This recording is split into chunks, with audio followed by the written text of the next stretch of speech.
Assalamualaikum warahmatullahi wabarakatuh. Bismillahirrahmanirrahim.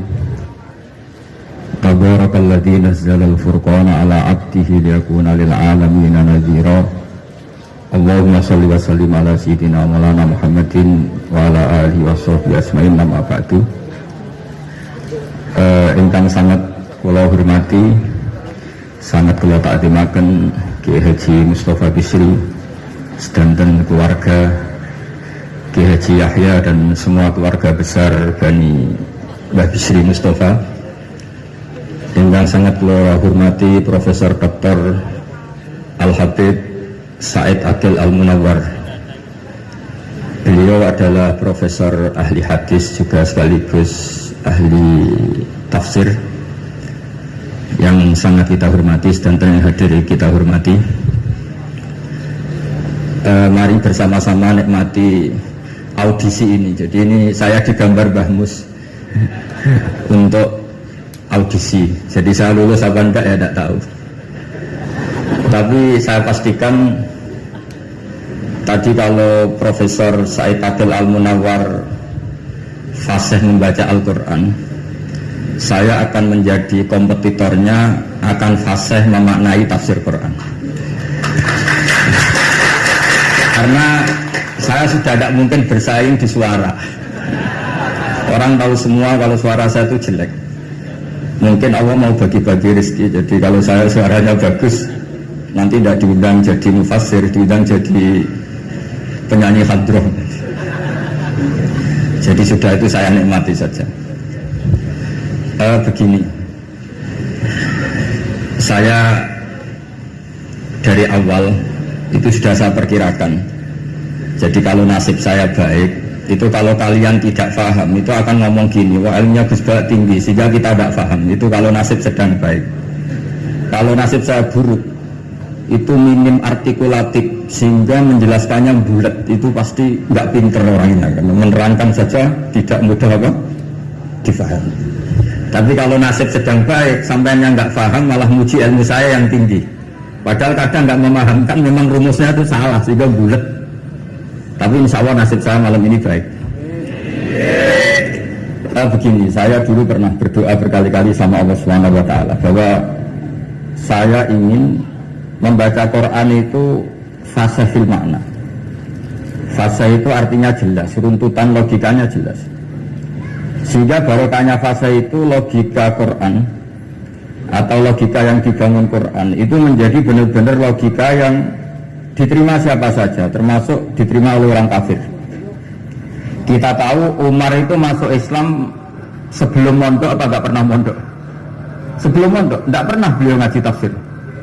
Enggak pernah mondok. Tapi beliau dengar Quran itu faham. Karena logika yang diutarakan Quran itu logika sesuai fitrah salimah, sesuai akal yang apa? Sehat. Saya di mana-mana cerita karena ini kebanggaan para mufassir. Ketika Jubair bin Mut'im bin Adi menceritakan bapaknya yaitu Mut'im bin Adi, beliau adalah orang yang sangat pintar sekali sehingga didelegasikan oleh kafir Quraisy untuk jadi negosiator di Asra Badrin. Jadi perang Badar itu kan ada Asra Badrin, orang-orang kafir yang ditawan Islam. Kemudian orang ini diutus untuk jadi negosiator. Singkat cerita pas datang ke Madinah, pas Rasulullah SAW baca surat Wattur wa kitabim mastur fi raqim mansur sampai ayat am khuliqu min ghairi syai'in am humul khaliqun sampai ayat am khalaqus samawati wal ard. Di ayat itu Allah menceritakan kalau Tuhan-Tuhan yang kamu anggap Tuhan itu sebagai Tuhan, misalnya Lata, Uzza, Manat, nggak apa-apa kata Allah. Tapi kata Allah, saya minta bukti prestasi mereka apa kalau sebagai Tuhan itu. Apakah pernah ikut menciptakan langit bumi? Atau kalau nggak bisa menciptakan urun kata Allah, urun semen sak-sak kata Allah, sebenarnya urun. Sehingga logika lalu terbangun, prestasinya apa? Tuhan-Tuhan yang kami tuhankan itu. Kata Allah, Kul ara'aitum ma tad'una min dunillah aruni madza khalaqu minal ardi am lahum syirkun fis samawati. Kalau mereka Tuhan, tunjukkan prestasinya ke saya, kata Allah. Apakah mereka terlibat dalam penciptaan langit dan bumi? Atau kalau nggak bisa menciptakan 100%, kata Allah setidaknya urun. Ya tadi urun semen, amlahum syirkun fisamawat, syirkun maknanya urunan. Lalu ketuhanan berhala, Uzza dan sebagainya batal karena ayat ini. Orang kafir berpikir, wah ini tidak Tuhan karena nggak punya prestasi apa-apa. Lalu mereka secara ekstrim malah berpikir ateisme, tidak mengakui adanya Tuhan. Kalau nggak diakui adanya Tuhan, berarti alam raya ini dimulai dari ketiadaan. Logikanya berarti begini, hadhil maujudat khalaqahal adam. Langit yang karuan wujud, bumi yang karuan wujud, hewan-hewan yang karuan wujud, matahari, rembulan, lautan semuanya wujud. Kemudian semua maujudat ini dirumuskan khalaqahal adam, diciptakan oleh ketiadaan. Pertanyaannya adalah mahwal junun asyaddu min hada, kegilaan apa yang lebih parah ketimbang ini? Karena sesuatu yang wujud dimulai dari sesuatu yang tidak wujud. Berarti sama dengan mengatakan hadhil maujudat khalaqahal adam. Semua yang enggak ada ini diciptakan oleh sesuatu yang enggak ada. Jadi semua yang ada diciptakan oleh sesuatu yang enggak ada. Maka Quran ketika ngendikan am khuliqu min ghairi syai'in, apakah kalian semua atau mereka semua diciptakan min ghairi syai'in, min ghairi khaliqin mawjudin? Saya ngecek di beberapa tafsir, termasuk bukan kitab tafsir tapi maknanya sama seperti di Ihya. Masa alam raya seindah ini, seeksistensi ini, senyata ini kemudian diciptakan oleh sesuatu yang tidak ada. Mereka akhirnya mikir, ya harus diciptakan oleh sesuatu yang ada. Nah, karena sesuatu yang ada ini posisi pencipta, maka harus berstatus super. Nah, super ini oleh ulama dibahasakan wajibil wujud. Maka zat yang menciptakan ini namanya zat sing wajibil wujud. Lalu wajibil wujud ini oleh Islam disebut Allah Subhanahu wa ta'ala. Kayak apa fasihnya Quran bikin logika? Atau orang yang jadi Tuhan itu yang mengklaim sebagai Tuhan? Itu juga mungkin, yang penting mewujud. Siapa itu? Fir'aun. Fir'aun itu mengaku sebagai Tuhan. Dia sudah sah dari segi dia wujud. Namanya orang wujud, punya eksistensi, mungkin berkreasi. Seolah lagi, namanya orang wujud, punya eksistensi, tentu mungkin berkreasi. Tapi pertanyaannya begini, ketika Musa tanya, pertama ditanya Musa, lalu kamu kalau menyembah selain saya, menyembah siapa? Kata Musa, Rabbul Alamin. Siapa Rabbul Alamin? Rabbus samawati wal ardi, yang menuhani langit bumi. Terus kata Fir'aun, tidak jawab, manggil Haman. Haman, kamu kan arsitektur, coba ibnili sorhal ali abluhul asbab. Ya Haman ibnili sorhal ali abluhul asbab. Bangunkan saat piramida yang tinggi, la'ali at-tali'u ila ilahi Musa, saya ingin melihat Tuhannya Musa. Lalu kemungkinan Tuhan di bumi, kata Fir'aun, ma'alim tulakum min ilahin ghairi, kemana-mana saya melihat yang jadi Tuhan saya. Musa ngerti kalau Fir'aun ini pokok cara bahasa Jawa itu menerangkan sifatnya Allah itu dengan sifat yang sederhana, tapi justru dengan sederhana ini Fir'aun tidak bisa jawab. Terus Nabi Musa ganti argumentasi, Rabbukum wa Rabbu abaikumul awalin, yang nuhani nenek moyang kamu, leluhur kamu. Itu terperangah, kagetnya bukan main Fir'aun. Karena para umatnya, para punggawanya lalu berpikir, kalau ini Tuhan berarti buyut-buyutnya nggak ada Tuhan, kan Tuhannya datang terlambat.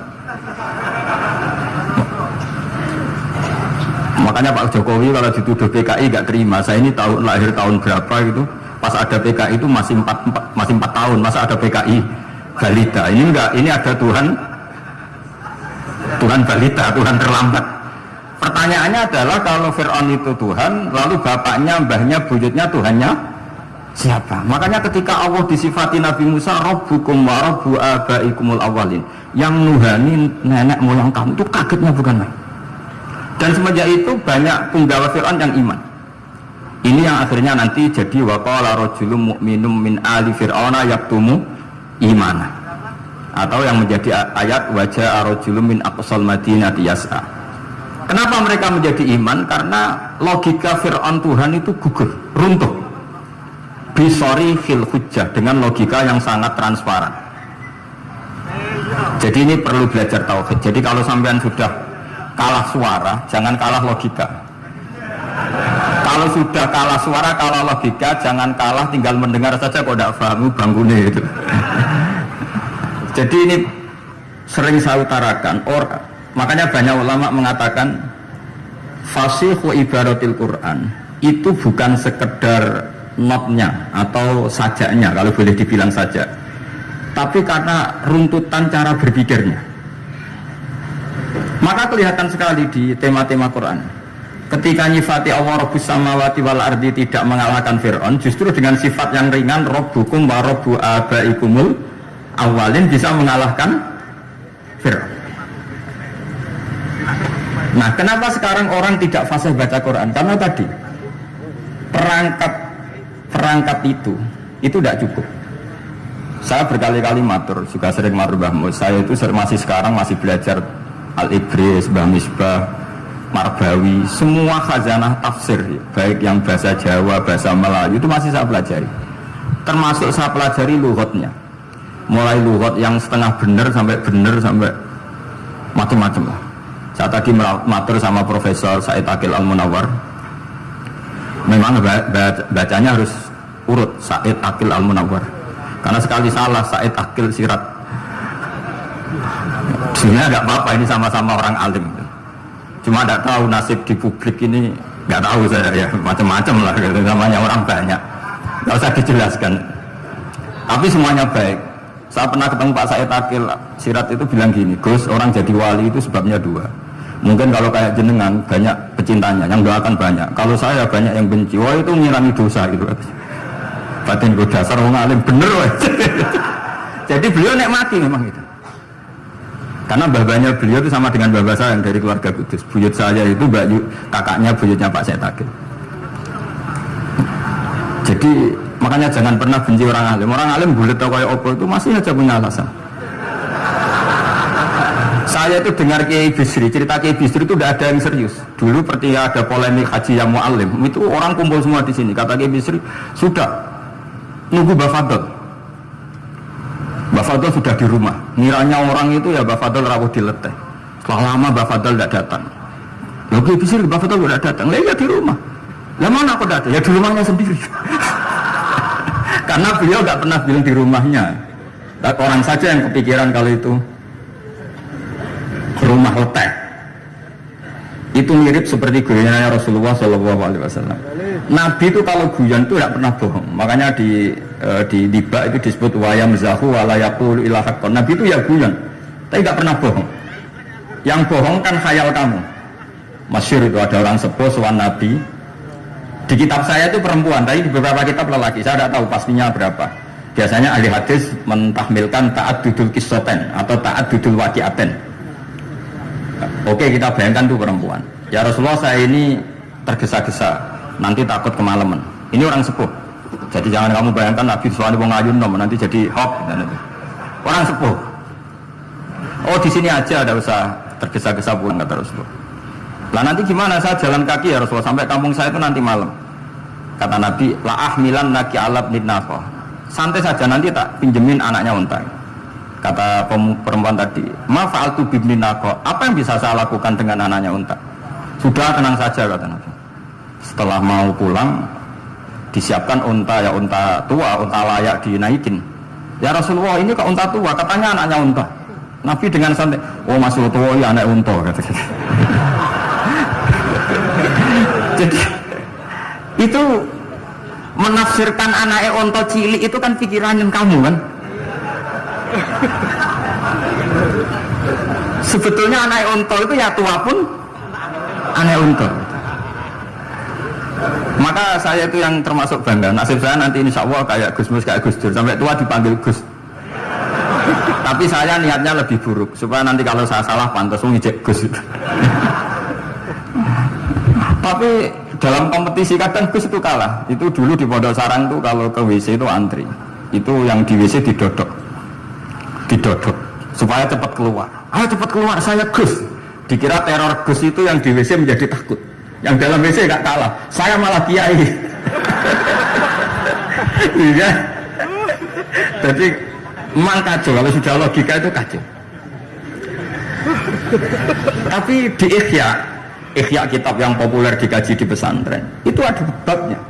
Qadiyat itu pengarang tentang betapa wajibnya takzim sama Rasulullah. Tapi punya bab mizahun Nabi, guyonan-guyonannya Kanjeng Nabi. Cuma Nabi seninya tadi wala yaqulu illa haqqan. Meskipun guyon itu enggak pernah bohong, itu butuh seni itu. Bohong apa guyon tapi enggak pernah bohong. Tapi umatnya ada saja yang pernah niru, ya termasuk Ki Bisri tadi. Sudah nunggu Mbah Fadl, sudah di dalam. Ketika ditunggu ternyata ya dalamnya Mbah Fadl sendiri, bukan di dalam apa? Leteh. Ada seorang raja yang gemar kawin karena orang Arab gemar kawin. Itu setiap ada perempuan cantik ingin dinikah. Nikah itu masih baik, jadi sama tidak usah anti. Soal kamu dengki sama orang poligami itu ya hasut itu namanya. Yang layak biar poligami, asal ada yang mau dan siap-siap ada tambah satu hilang satu. Biasanya. Singkat cerita dia itu cinta sama seorang perempuan. Nah perempuan itu ditanya-tanyakan sama pemuda situ ajudan dia, gimana saya boleh nikah itu? Jawabannya tadi kaifatan kihuha wa qad ra'aitu qabbalaha rajulun. Kok kamu nikahi gimana? Saya pernah melihat dia itu dicium seorang lelaki. Kamu itu seorang raja, masa nikahi perempuan yang pernah dicium seorang lelaki? Wah itu miso-miso raja. Udah enggak. Saya ini raja muslim soleh, masa nikahi orang yang pernah dicium lelaki? Suatu saat si pemuda ini menikahi perempuan itu. Mantelnya bukan main, karena dia saingan sama raja, gak mungkin menang. Satu-satunya menang itu bikin hot tadi itu. Ini cerita ini di Ithaf loh, di sarahnya Ihya. Kamu kira ini di cerita Alfu Yaumin Walailatin Abu Nawas, enggak, ini cerita di Ithaf. Kitab yang sangat sakral karena sarahnya apa? Ihya. Setelah nikah maki-maki raja, orang tidak punya harga diri, perempuan pernah dicium orang kok dinikahi. Tadri mandalika rojul, kamu tahu siapa lelaki itu? Huwa abuha, yaitu bapaknya. Oh terlajan wasem, nggak ngerti. Jadi apa kiai dulu itu rileks. Sehingga saya datang ke sini ketika diminta sama Mbak Mus, sebenarnya nggak diminta, diperintahkan.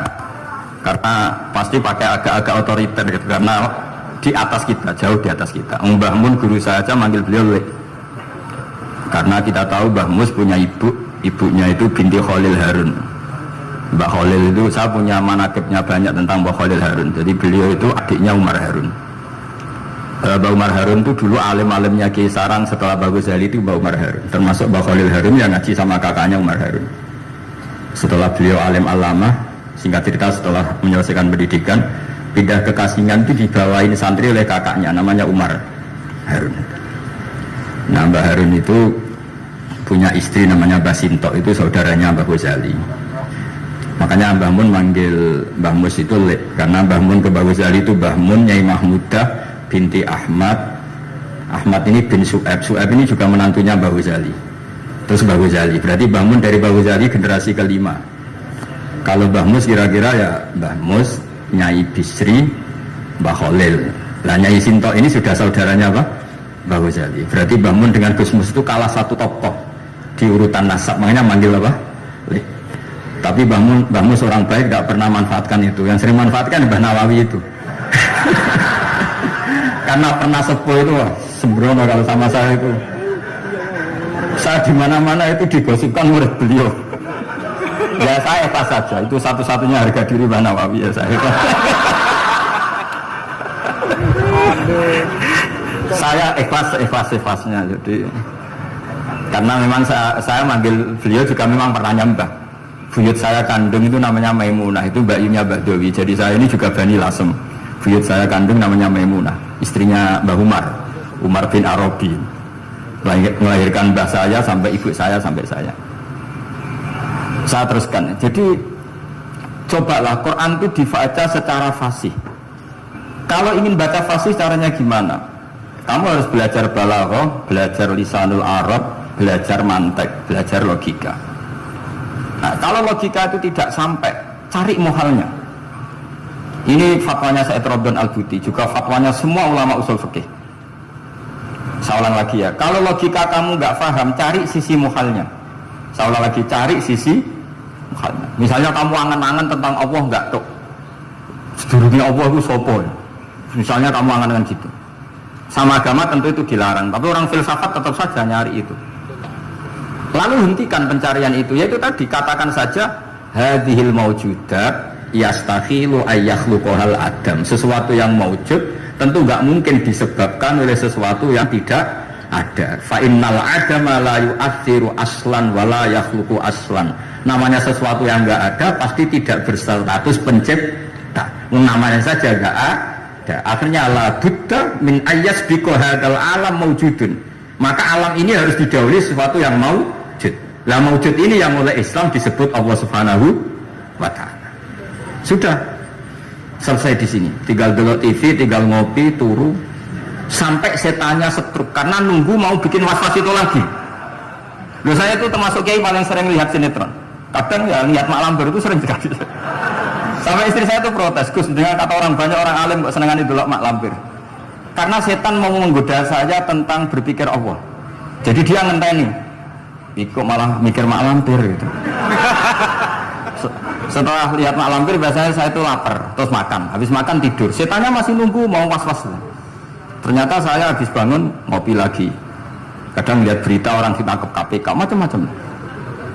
Ini penting saya utarakan supaya setan itu tidak menang. Jadi ciri utama setan itu kata Rasulullah SAW, setan ini goda umatku, hadhil jibal khalaqaha Allah, hadhil ardo khalaqaha Allah, hadhil bihar khalaqaha Allah, faman khalaqaha Allah. Itu makanya banyak orang jurusan filsafat keblinger karena tanya Allah itu siapa. Kata Rasulullah, jika sampai ini maka kamu harus berhenti. Lu berhenti tanpa dialihkan ke yang lain kan susah.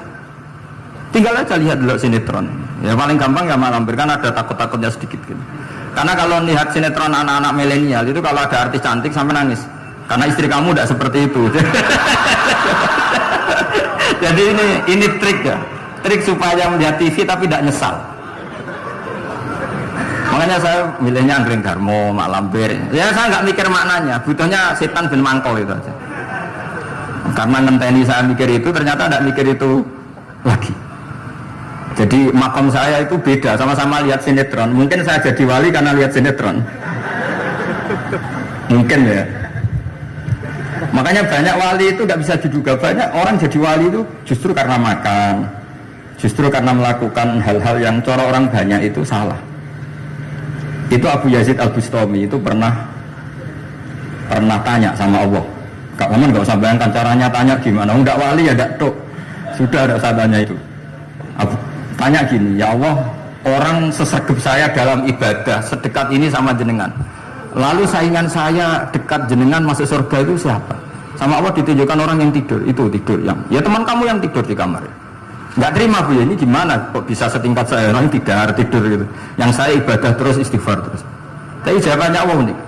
Woe ibadah terus mergo wedi aku. Jadi kan nganggep aku itu rodok-rodok jahat gitu. Iki tuh ratu mergo yakin aku apian, mane ditinggal turu. Jadi sampean jangan tiru makom saya ketika tidur. Itu punya kelas khusus.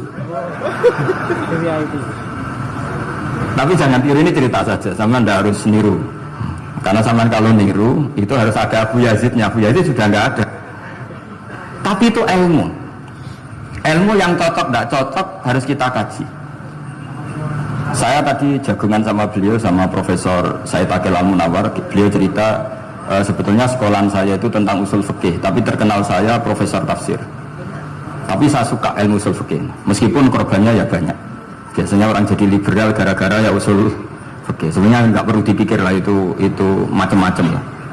Begini, dalam usul fikih yang mainstream itu kan ada hukum wajib, haram, ya makruh, terus macam-macam lah.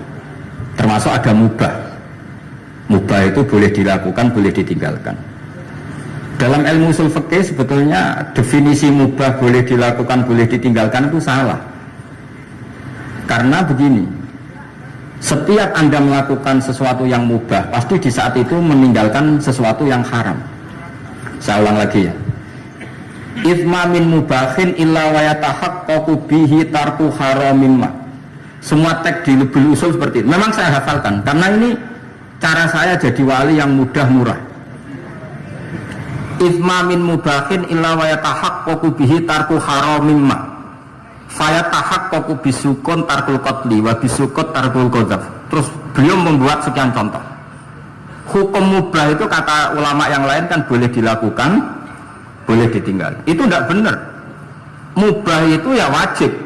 Karena setiap kita melakukan mubah maka saat itu berarti kita meninggalkan barang haram. Coba orang tidur artinya apa? Tidak zina, tidak maling, tidak selingkuh, tidak mabuk. Sampean di pondok nikmati jagongan, rokokan, ngopi. Artinya nikmati rokok, nikmati kopi, tidak menikmati tontonan di bar. Makanya kita berharap malaikat itu belajar usul fikih sehingga ketika kita rokok di pondok dilihat hada taroka melihat bar, wahada taroka melihat dangdutan, wahada. Jangan sampai malaikat bilang dasar kere rakra delok. Itu repot kalau sampai berjari itu. Nah, kalau mubah itu artinya tarkul haram. Tarkul haram itu wajib apa sunat? Wajib kan? Berarti setiap orang melakukan mubah hakikatnya melakukan wajib dan itu artinya dapat pahala. Salah sampai ngaji ra khatam, dadi nglakoni mubah lu mengira ketemu mubah. Maka berbahagialah orang yang ngajinya khatam. Makanya setahu saya kiai-kiai Mbah Mun ya sering guyon. Setahu saya Mbah Mun kalau ketemu Mbah Mun ya guyon terus. Guyonnya ini adalah waminal qutbi kata Imam Ghazali. Qutbu hadzal al-istilzat bil mubahat.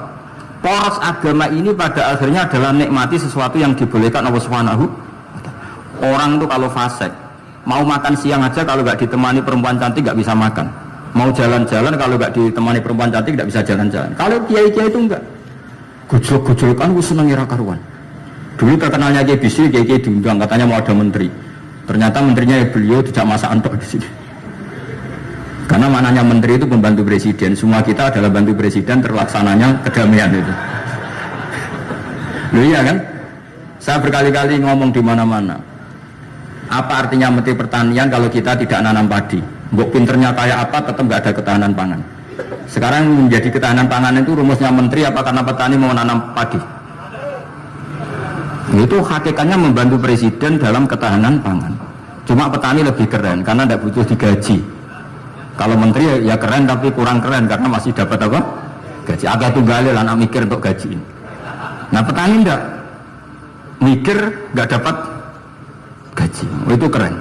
Selalu rakyat lebih keren dibanding pejabatnya. Memang gitu aturannya begitu.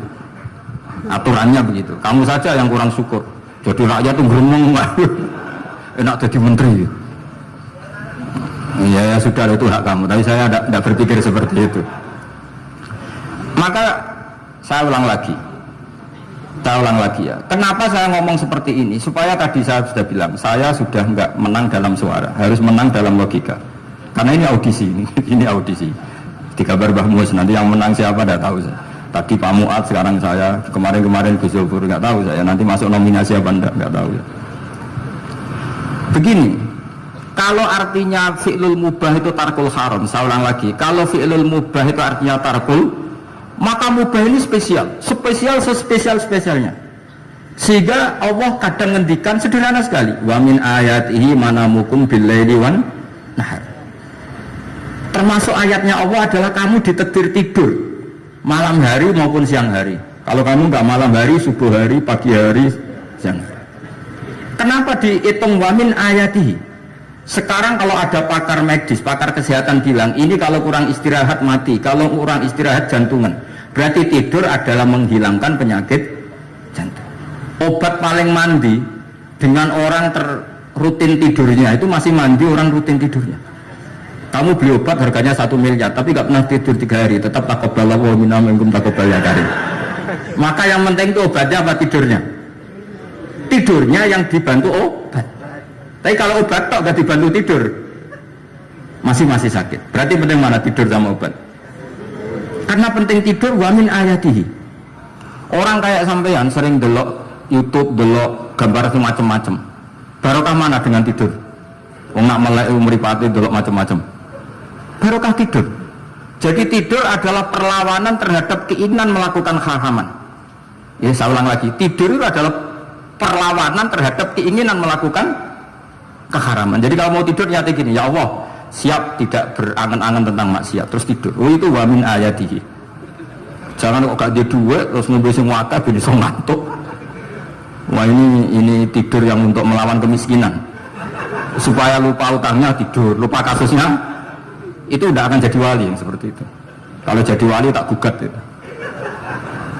Nah, sehingga karena mubah itu tarkul haram, Allah itu sering menghitung ibadah yang super itu halal mubah. Misalnya Allah ngendikan kulu washrobu, kamu harus makan.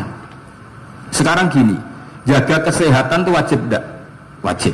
Kalau saya tidak sehat tidak bisa ngaji di sini. Apalagi Mbah Mus kalau nggak sehat ditunggu orang se-Indonesia fatwa.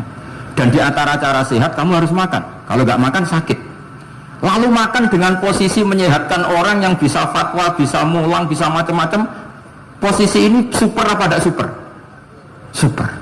Maka Allah kadang sederhana ngendikan ibadah itu kulu wasrofu cung kowe yo mangan yo. Tapi ayat ini menjadi tidak hebat kalau dibaca orang tidak pernah ngaji usul fikih.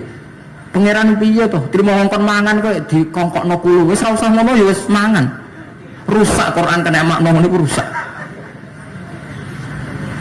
Kamu tahu superiornya ayat kulu wasrobu kalau belajar fa inna fi'lal mubah berarti tarkul haram karena saat melakukan mubahnya tarkul haram. Dan tarkul haram itu penting. Sekarang gini, merusak diri sendiri haram apa enggak? Haram. Untuk supaya tidak rusak kamu harus makan. Berarti makan wajib apa sunat? Wajib. Lho sing haram itu kalau tulung piring cintekno. Nah, dengan cara pemaknaan seperti ini Quran akan superior. Bahkan di ayat-ayat yang kelihatannya sederhana, kulu washrobu wala tusrifu. Ketika Nabi Musa dimenangkan mengalahkan Fir'aun, itu Allah firman pertama gitu, kamu harus makan mimma razaqnakum. Cuma syaratnya wala tadghaw fihi fayakhilla alaikum ghadab. Kalau kamu berlebihan nanti dapat ghadab saya. Nah khawatir saya kalau ilmu ini sudah hilang terus ayat-ayat yang biasa tentang kemanusiaan dikira biasa. Padahal ayat ini super. Misalnya nikah. Nikah itu oleh Allah, perempuan yang kita nikahin itu oleh Allah disebut surga. Saya punya bukti. Misalnya gini ayat ya, wala tangkihul musyrikati hatta yu'min wala amatum mu'minatun khairum min musyrikati walau a'jabatkum. Terusannya ayat wala tangkihul musyrikina hatta yu'minu wala abdu mu'minun khairum min musyriki walau a'jabakum. Terusannya ayat tu ulaika yad'una ilan nar. Para musyrikah yang ingin kamu nikahi karena mereka non muslim atau kafirah atau musyrikah itu hanya mengajak kamu masuk neraka. Maksudnya ngajak itu kan bisa saja kamu tertarik perempuan tadi sampai kompromi merubah akidah kamu. Terusannya ayat wallahu yad'u ilal jannah. Harusnya dengan perbandingan kamu jangan menikahi musyrikah. Logika perbandingannya kan wawaw yad'u ila nikahil mu'minah. Saya ulang lagi ya. Harusnya muqabalahnya kan wawaw yad'u ila nikahil mu'minah. Allah mengajak kamu supaya menikahi mu'minah. Tapi kata mu'minah sama Allah diganti wawaw yad'u ilal jannah. Allah mengajak kamu masuk surga. Ila nikahil mu'minah. Artinya gini, setiap kamu hubungan intim sama istri kamu itu adalah menjadi kamu tidak zina. Jadi kalau kamu tidak zina, barokahnya istri kamu ini penopang kamu masuk surga. Makanya Rasulullah pernah ditanya ibadah itu apa saja. Nabi secara ringan diantara jawabannya wa fi buti ahadikum shadaqah. Sudah kamu ngumpul istri kamu itu ya ibadah gitu. Terus kata sahabat-sahabat, ya Rasulullah ayati ahadina syahwatahu wa walahu ajrun. Yang benar saja Rasulullah, masa urusan gitu dapat pahala gitu. Nabi jawabannya ya aneh, alaih salawaduha fi haramin ata'ana alih wisrun. Kalau dia salah yang dikeloni kan ya dosa. Berarti kalau ngeloni yang benar juga pahala. Berarti istri kamu itu jannah surga. Cuma jannah yang agak aneh karena rewel itu agak aneh. Jadi itu jannah yang agak aneh. Maka supaya jannah ini tidak aneh, kata Rasulullah itu cara suami istri itu kata Rasulullah halla jariyatan tula ibuka wa tula ibuka. Sebagian riwayat halla jariyatan tudhahikuha wa tudhahikuka. Kamu cari perempuan yang gampang guyon, gampang rileks. Mula abah itu rileks, mudhahaka ya rileks. Saya berkali-kali cerita, saya ini termasuk orang yang nggak pernah diskusi penting sama istri saya karena takut tegang. Biasanya kalau tegang itu yang suaminya kalah. Jadi saya itu nggak pernah diskusi penting. Saya kemarin mau ke Pasuruan ya, mau ke Peloso itu ditanya mau kemana? Ya tidak tahu. Terus pulangnya kapan? Ya tidak tahu. Uang kok raruan. Ya saya senang saja. Enggak roh itu artinya kan bodoh. Orang bodoh itu enggak mukallaf, artinya enggak dosa kata saya. Jadi saya ngambil hikmahnya saja. Karena apa? Ditakoi kok jawabannya ora jelas. Orang jelas itu misteri. Memang dunia itu penuh misteri. Pokoknya kayak pokoknya yang kira-kira itu jadi tidak penting. Rasulullah tuh kalau debat sama istrinya ya milih gitu, milih mula abah mudhahakat. Saya punya sekian cerita betapa Rasulullah tuh rileks ngadepin cemburu-cemburunannya. Sayyidah Khadijah tentu orang yang super bagi Rasulullah. Sampai ketika adiknya Sayyidah Khadijah, kalau nggak salah namanya itu Halah itu, kalau datang itu Rasulullah itu menjamu karena mengingatkan suara Khadijah. Kalau muji Khadijah itu sudah langit Rasulullah. Sehingga Aisyah itu cemburu. Bagaimana anda selalu muji Khadijah? Waqad abdalakallahu khairan minha. Allah mengganti yang lebih cantik ketimbang Khadijah dan lebih muda. Maksudnya Aisyah.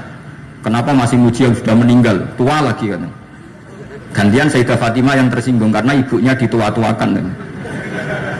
Itu ketika Fatimah cemburu, mangkelnya sama Sayyidah Aisyah. Mangkel manusiawi loh. Nggak usah kamu jadi Syiah terus benci Aisyah itu. Karena kalau kamu jadi benci Aisyah berarti kamu nganggap Aisyah itu salah. Dan itu efeknya di Rasulullah, berarti Rasulullah milih istri yang salah. Makanya kita ini madzhabnya ahli sunnah. Abu Bakar tidak mal'un. Kenapa tidak mal'un? Kalau kamu bilang Abu Bakar mal'un berarti Rasulullah salah pilih teman.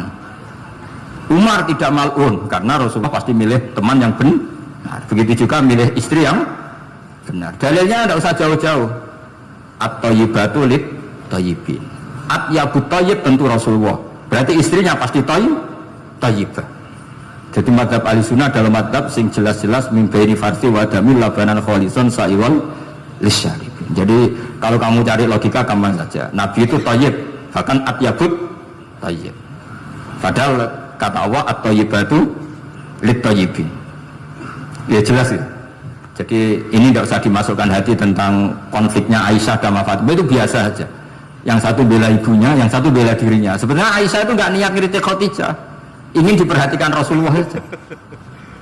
Terus ketika Sayyidah Fatimah matur ya Rasulullah saya supaya ngalahkan Aisyah itu gimana?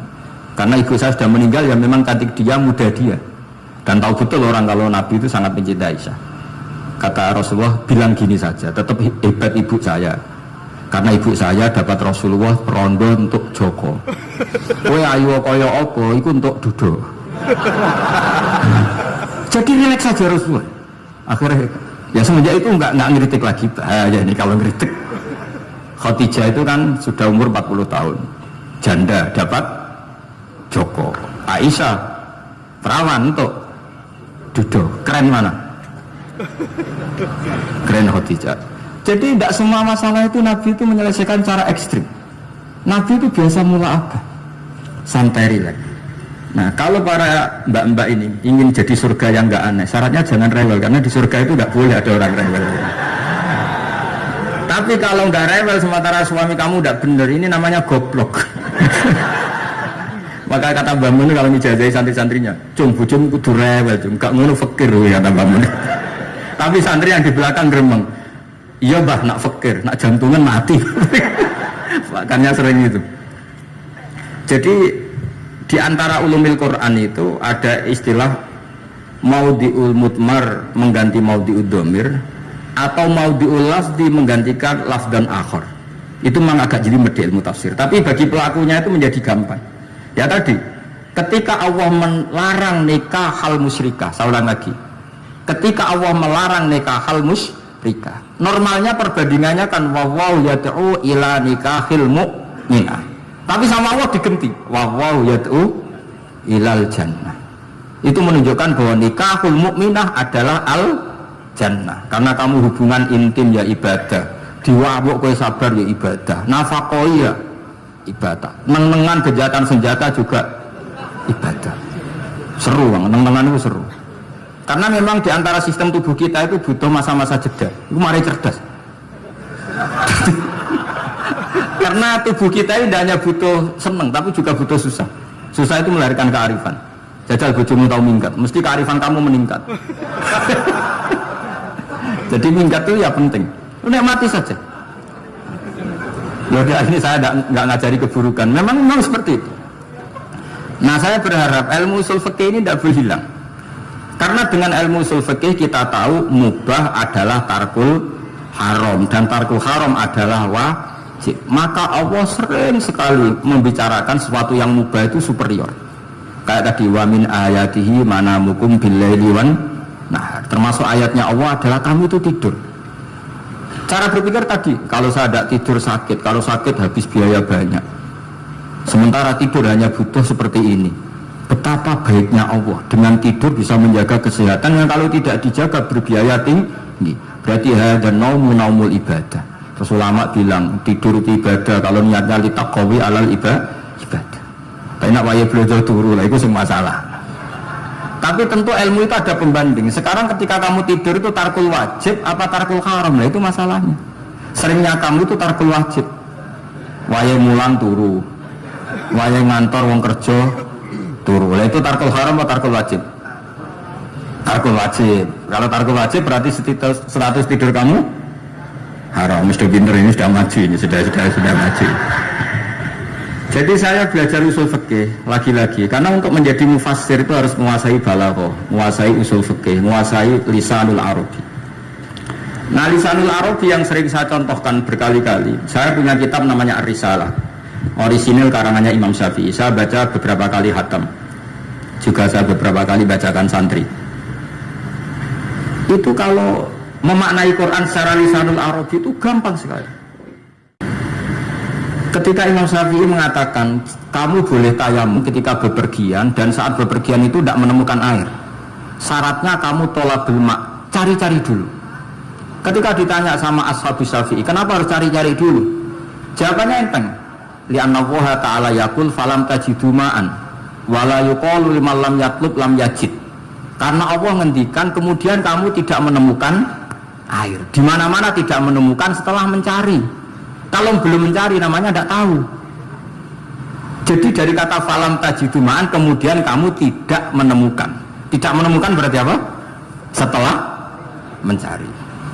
Sehingga beliau mensyaratkan dicari-cari dulu, baru berkesimpulan tidak menemukan. Nah setelah tidak menemukan kamu baru boleh tayamum. Segampang itu ilmu usul fikih di depan Imam Syafi'i. Ulumul Quran dianalisis dengan usul fiqh. Ketika ditanya kenapa Anda mensyaratkan nikah itu pakai wali? Ayatnya apa? Kalau hadisnya jelas, la nikaha illa biwaliyin mursyidin. Ayatnya apa? Imam Syafi'i secara enteng baca ayat fala ta'duluhunna ayyankihna azwajahunna idza taradu bainahum bil ma'ruf. Jika wanita yang kamu waleni, saya ulang lagi, jika perempuan yang kamu walikan, misalnya kamu punya anak yang umur 20 tahun ingin nikah sama seseorang. Seseorang ini layak, ya misalnya kiai ya apal alfiyah. Tadi kata Mbah Mus itu muridnya Mbah Khalil alfiyah dua awali apa? Saking seringnya belajar alfiyah kata beliau sampai santri apal alfiyah wolak-walik tapi rara caranya jamak kosor. Karena dulu pondoknya mau pondok nahwu. Jadi kayak di ngelirap itu. Tonggone nganti apa fa'ala yaf'ulu fa'lan. Cinone ya apal saking bedino itu pujiannya rasolawatan fa'ala yaf'ulu fa'lan wa ma fa'lan wa fa'ilun. Jadi pondok ya macam-macam. Itu saat tadi sampai mana itu? Tentang apa? Wali nikah tadi. Di bab fikih, saya ulang lagi di bab fikih. Itu kata Allah, jika perempuan yang kamu walikan itu ingin nikah, fala ta'duluhunna, jangan kamu larang. Kata Imam Syafi'i, kalau seorang wali tidak punya hak mewalikan, maka larangan jangan menghalangi itu tidak ada gunanya. Misalnya gini, Zaid itu tidak punya utang saya ulang lagi, Zaid tidak punya utang saya. Memang ini ilmu logika, Zaid tidak punya utang saya. Terus sampean bilang ke saya gini, Gus Bah, Zaid ojo taget. Itu omongannya wong aneh apa enggak? Aneh kan? Tapi kalau Zaid punya utang saya 1 juta, terus kamu menasehati saya, Gus Zaid ojo taget, benar apa enggak? Wali itu punya hak melarang. Saya ulang lagi, wali berarti punya hak melarang putrinya tidak nikah. Sehingga diperintahkan Allah, kamu jangan pernah melarang. Berarti punya hak melarang. Kayak tadi, Gus ojo tagih, berarti aku dia hak nagih. Misalnya otoritas bandara ATR, pesawat Boeing sekian-sekian Lion, bolehkan landing di sini. Karena operatornya punya hak melarang, juga punya hak mengizinkan. Tapi kalau orang lain kamu bilangin pesawat Lion nggak boleh landing di Semarang, orang lain yang nggak terkait dengan otoritas itu, aneh nggak omongan itu? Aneh. Kalau wali dilarang menghalangi perempuan ingin nikah harus memberi izin maksudnya, maka berarti wali punya hak menikahkan. Paham yang saya maksud itu? Makanya Imam Syafi'i mensyaratkan seorang perempuan yang nikah harus pakai wali. Jadi segampang itu. Kitab Ar-Risalah menerangkan ulumul Quran. Dan dalam banyak hal ulama dulu tuh, makanya saya tadi berjanji, karena Quran itu bisa kamu baca fase, kamu dengerin suara enak ya enak, kamu dengerin logika yang enak ya enak. Jangan sampai kamu tidak dua-duanya. Suaranya sudah tidak enak, logikanya tidak enak, itu kacau namanya. Ketika Imam Syafi'i ditanya, bagaimana hukumnya uzubah? Uzubah itu nggak nikah. Padahal ada hadis faman ruhibaan sunnati falisa. Kata Imam Syafi'i ya nggak apa-apa. Kenapa? Fa inna Allah ta'ala zakara abdan solihan wa qala wa sayyida wa hasura wa nabiyya minas solihin. Allah menyebut nabi yang soleh, dan diantara nabi yang soleh itu ada yang berstatus hasur. Hasur itu tidak ada keinginan sama perempuan, akhirnya tidak nikah. Berarti tidak nikah itu boleh karena ada nabi yang tidak nikah. Segampang itu dulu. Saya punya kitab, saya ini baru gencar-gencarnya kampanye kitab Syajaratul Ma'arif. Karena memang kitab itu bagus, menurut saya simpel dalam memahami Quran. Jadi anggap saja ini bentuk penghormatan saya sama Ki Bisri yang sudah mengkhidmati, mengenalkan ulumul Quran lewat tafsir Al-Ibris. Yang Ki Misbah punya tafsir Al-Iqlil. Memang dua beliau itu, kalau yang satu ngarang terjemah Alfiyah, yang satu yang ngarang satu, ini dua kutub yang berbeda, yang satu sangat relate, yang satu sangat seperti itu. Nggak usah diterjemah nanti jadi repot. Itu ulumul Quran yang ditulis Syajaratul Ma'arif itu gampang sekali. Misalnya begini, beliau bikin judul Babu Nafil Ibad Bikullil Bilad. Bab seseorang harus manfaat kapan saja dia berada. Itu terus beliau qala ta'ala wa ja'alani mubarakan ainama kuntu. Ciri utama para nabi itu ngendikan wa ja'alani mubarakan ainama kuntu. Saya dijadikan di mana-mana itu berkah. Jadi seseorang hidup harus di mana-mana manfaat. Terus ketika beliau ngendikan babun la yutrakul haqqu li ajli batil, bahwa kebenaran tidak boleh ditinggalkan hanya karena ada banyak kebatilan. Beliau terus ngendikan inna sofa al marwata min sya'airillah faman hajjal baita wa atamara fala junaha alaihi ayat tawafa bihima. Jadi di sofa itu ada berhala namanya Isaf, di Marwah ada berhala namanya Nailah, atau sebaliknya pokoknya Isaf dan Nailah. Terus sahabat kalau mau sa'i itu merasa dosa karena harus melewati berhala-berhala itu, sehingga mereka tanya, ya Rasulullah, saya ini tetap tawaf gak? Padahal di tempat-tempat itu ada berhala. Terus kata Allah, tetap tawaf. Nah, tetap tawaf ini artinya apa? Melakukan barang hak meskipun di situ banyak kebatilan. Itu manhajnya para orang-orang alim kita.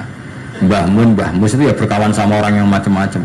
Kamu tidak usah ngeritik, itu fikihnya sudah kelas tinggi. Fikihnya itu la yutrakul haqqu li ajlil batil. Saya di mana-mana cerita. Saya punya kitab namanya Khilyatul Auliya wa Tabaqatul Asfiya. Itu syarat kamu kalau daftar wali harus punya kitab itu. Khilyatul Auliya wa Tabaqatul Asfiya. Itu karangannya Abu Nu'aim Al-Asfihani. Kitab itu yang jadi indukan Ihya ketika menyebut manaqibul akhyar. Kita tahu Ihya kalau bab tasawuf mengikuti Kutil Qulub yang di kalangan Abu Thalib Al-Makki. Kalau fikih tentu beliau mengikuti Imam Haromen gurunya, yaitu kitab Nihayatul Matlab fi Dirayatil Madhab. Kalau manaqibul akhyar beliau mengikuti kitab Khilyatul Auliya. Dan mengikuti itu penting kalau dalam tradisi kiai. Gak boleh seorang kiai kok mikir sendiri, namanya mustakil. Kalau mustakil itu mubtadi', bikin tatanan baru dalam agama. Justru ulama itu harus niru sebelumnya karena sanad itu harus musalsal, nggak boleh. Imam Syafi'i bilang haram terus kamu bilang halal, terus murid kamu bilang makruh, terus muridnya kamu ya pokoknya khilaful aula, nggak boleh gaya-gayanan gitu. Kalau di kampus plagiat itu dilarang, kalau di pondok itu wajib. Makanya banyak kalau tes itu ngerpek karena belajar itu tanpa batas katanya. Lu kok ngerpek? Boten ya, jadi belajar kapan saja. Jadi boten ngerpek, mutolaah pas tes. Jadi kacau atau santri mutolaah tapi pas apa? Tes. Itu dalam kitab Khilyatul Auliya diterangkan. Uniknya rawinya itu siapa? Sufyan bin Uyainah, orang yang sangat khusyuk, gurunya Imam Syafi'i. Kita tahu Imam Syafi'i punya guru zaman di Mekah itu namanya Muslim bin Khalid Az-Zanji. Dalam hadis ngikuti Sufyan As-Sauri sama Ibnu Uyainah. Tapi beliau intisabnya lebih ke Imam Malik ketika ngaji apa? Muwatta. Terus beliau punya guru usul fikih namanya Muhammad bin Hasan Asy-Syaibani. Itu Sufyan bin Uyainah dalam kitab itu diceritakan pernah suatu saat Isa sama Yahya. Ini supaya saya tahu fikihnya Mbah Mun, fikihnya Mbah Mus. Isa sama Yahya itu satu nabi yang sama-sama muda, yang satu angkatan. Saya berkali-kali cerita, nabi yang satu angkatan itu ada 3, tapi yang 2 ini nggak level, yaitu Ibrahim dan Lut. Tapi nggak level karena Lut itu adalah pernah keponakan siapa? Ibrahim. Musa dan Harun, tapi Harun itu nggak levelnya Musa karena dia jadi nabi berdasar proposal Nabi Musa. Jadi Nabi Musa itu alsak, agak pelak, sehingga beliau kalau menjelaskan kesulitan terus pakai jubir. Makanya kemarin-kemarin itu ada wali yang kalau ngomong pakai apa? Jubir. Akhirnya Nabi Musa ngendikan apa? Waj'alli waziran min ahli Haruna akhi usdud bihi azri wa asyrikhu fi amri. Ya Allah, saya ini lisannya agak pati fasih, tolong Harun sing huwa afsahu minni lisanan, yang lisannya lebih fasih tolong jadikan nabi. Sama Allah dituruti, Harun jadi apa? Nabi. Tapi yang dapat wahyu Musa, jadi dia hanya jubir.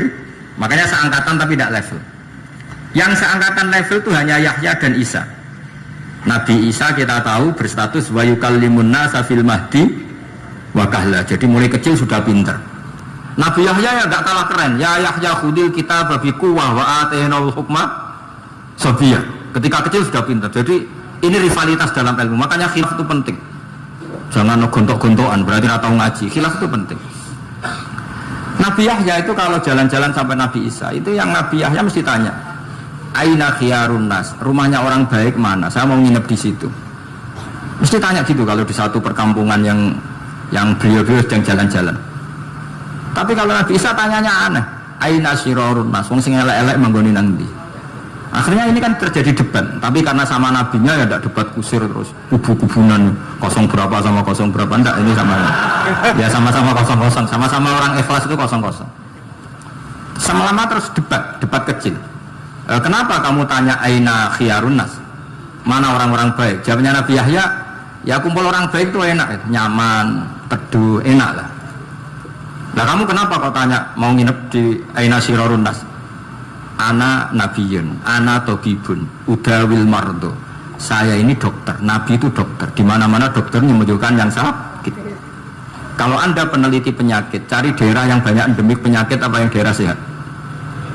Daerah yang kena endemik penyakit. Tapi problemnya Anda sendiri berpenyakit dan kalau ke situ tambah nemen. Nah, itu. Ya sama. Kalau kamu kira-kira tidak kuat ya jangan kumpul orang yang seperti itu. Kamu tidak kuat kan? Malah katut. Tapi fikih-fikih kiai-kiai kita, guru-guru kita, berteman orang macam-macam tenang saja. Karena mereka kekuatan kesalehannya sudah absolut, sudah kuat sekali. Ya tentu bi'aunillah wa bitaufiqih. Sehingga kamu tidak usah meki para guru-guru kita. Saya pernah didhawuhi Mbah Mun. Ya cung ya aku wis ketemu Megawati. Piye-piye Indonesia kudu damai. Engko nak tukaran yo repot. Jane yo piye aku yo kiai. Artinya beliau harus ketemu karena untuk supaya Indonesia itu damai. Beliau anggap saja makili religius, Bu Mega makili apa? Nasional. Dan Indonesia damai itu kalau ada kerjasama kaum nasionalis dan kaum apa? Religi. Jadi yang namanya damai itu penting sekali. Sampai Rasulullah itu pernah berdamai sama orang yang jelas-jelas kafir. Apalagi Indonesia belum sampai seperti itu. Yaitu kita tahu dalam Sulh Hudaybiyah Nabi berakad damai sama Suhail bin Amr. Padahal kafir. Nah kalau kamu Qurannya sudah seperti itu, maka Quran itu punya kekuatan yang luar biasa. Ketika Sayyidina Ali konflik sama Sayyidina Muawiyah itu dirumuskan kita berdamai. Setelah kita berdamai terus ada pertanyaan begini, lalu orang yang sedang konflik itu nak ketemu raine gue serasa seneng. Ning dinggon jenis konflik ketemu raine gue serasa seneng. Oke kita pakai mediator kata Sayyidina Ali. Akhirnya Sayyidina Ali pakai mediator, Muawiyah pakai mediator. Terus orang Khawarij bilang, dalilnya apa mediator itu? Nggak ada Qur'annya. Itu orang Khawarij. Sama nggak usah tanya. Kalau orang sekarang yang apa Gus? Wah itu mari fitnah, itu provokator berarti tanya gitu. Singkat cerita terus Sayyidina Ali itu agak marah karena beliau terbentuk oleh Quran. Itu spontan Sayyidina Ali baca ayat wa in khiftum shiqaqa bainihima fab'atsu hakaman min ahli wa hakaman min ahliya. Jika suami istri menghadapi konflik, di mana-mana konflik roh raine kan gak seneng. Maka yang keluarga lelaki kirim mediator, yang keluarga perempuan kirim. Terus dari Sayyidina Ali, wa ummatu Muhammad a'zamu min amri rajulin wa imra'atin. Umatnya Muhammad lebih serius ketimbang urusan lelaki dan perempuan. Wong suami istri saja kalau konflik butuh mediator, apalagi hadhil ummah. Segampang itu mereka istidlal. Jadi mediator dalilnya mana? Ya dalilnya wa in khiftum shiqaqa bainihima fab'atsu hakaman min ahli wa hakaman min ahli. Dulu Quran itu seperti itu. Nah sekarang problemnya Quran itu tidak dikaji seperti itu, sehingga fasihul ibarat atau fasihul akli atau balaghatut ta'aqqul itu tidak ada. Makanya saya ini pengagum kitab Ibnu Hajar al-Asqalani yang nyari Bukhari. Kata Ibnu Hajar al-Asqalani, termasuk mukjizatnya Quran adalah al-iltizat al-aqli. Akal itu menjadi nyaman. Itu uniknya yang dicontohkan seperti ngaji saya malam ini. Misalnya Allah ngendikan am khuliqu min ghairi syai'in, yang namanya maujudat tentu diciptakan sesuatu yang maujud. Karena akal akan tersiksa ketika dicekoi gini, hadhil maujudat khalaqahal adam. Tersiksa enggak akal kamu sebagai orang waras dicekoi pikiran hadhil maujudat khalaqahal adam. Ini maujudat disebabkan oleh ketiadaan. Mesti kowe ora iso turun. Barang rono kok iso gawe ku piye? Nah ini yang dimaksud dalam ilmu tasawuf ala bi dzikrillah tatmainnul qulub. Jadi cara tenangnya hati itu macam-macam. Nak wong toreko wis wong kon wiridan. Nak kaya kula rada ahli akal wis meneng. Alhamdulillah di pengiran sing wujud. Berarti hadil maujudat khalaqahal maujud. Hubung maujud ini pencipta berstatus super. Super itu dalam agama disebut wajibul wujud atau musabbibul asbab atau kausa primamboh lah sauni-uni. Sing penting itu ora hadil maujudat khalaqahal ada. Makanya kata beliau, Nabi itu bukan sekedar jamal suratan, ganteng secara perawakan, secara fisik enggak, tapi juga Nabi punya jamalul akal. Akalnya itu nyaman. Yaitu kita disuruh iman dengan sesuatu yang memang kita nyaman. Seperti kita disuruh iman bahwa alam ini diciptakan oleh Allah, oleh al-mawjud yang super. Kan terus nyaman. Coba kalau kamu diajarin Islam, alam ini yakini yang menciptakan adalah ketiadaan. Oh kamu kuliah sampai profesor sampai dokter pusing, ini ajaran apa? Sesuatu yang tidak ada menyebarkan sesuatu yang ada. Yaitu namanya termasuk ajaran ini indah karena ada al-iltizat al-akli, kenyamanan apa berpikir karena terus nyaman. Ya saya kira demikian, ini audisinya selesai. Assalamualaikum warahmatullahi wabarakatuh.